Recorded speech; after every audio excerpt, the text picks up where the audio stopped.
Oh, there he goes. There he goes, there he goes. Go find the sheep. Go get one and bring it back. There he goes. There he goes. I can't even see him.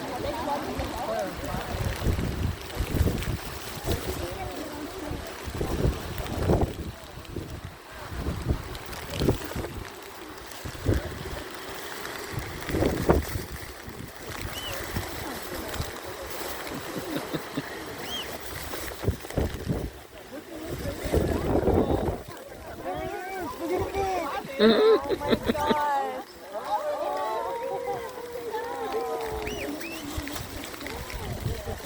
That's so cool.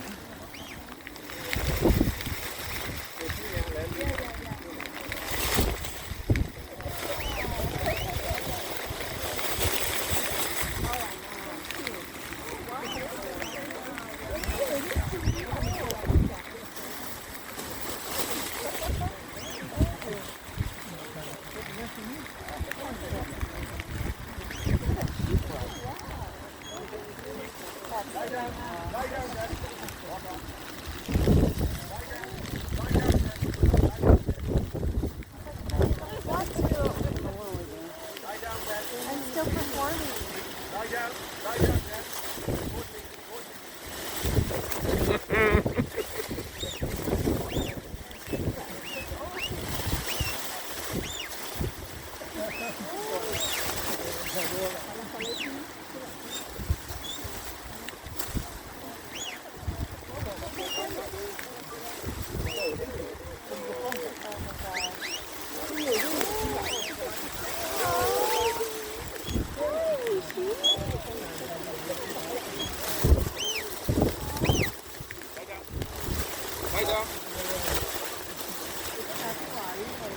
As you can see there, I'm talking to you when the dog is looking at the sheep.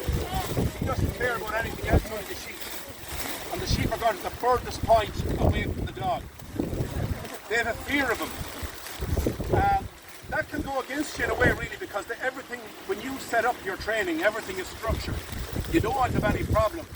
So any sheep that's going to challenge the dog, you take them and put them out. So you'll use something that's nice and gentle. It's like a child if you spoil him. But when you get to the real deal, then when you have to go work with your dog, they're going to meet the real sheep. And the sheep have an ability to read the dog. They'll know whether the dog can boss them or not. So for example, this dog is quite comfortable with it, but the other dog I have isn't. So he wouldn't be very comfortable going in because he knows there's confrontation in there. So you'd have to beg her to go in. And eventually what she'd do is she'd run in and grab one of them, let them go and come out, and be happy now. Whereas this fella has a quiet confidence about him. He can walk up there, they know he's boss, and he can do it. So if you watch his eye when he goes in there for the sheep. See one coming up to have a look, one on the outside. Keep. See, they're not going to challenge him. Keep. See, they won't challenge, they're checking him, they're looking, but they don't want to challenge him.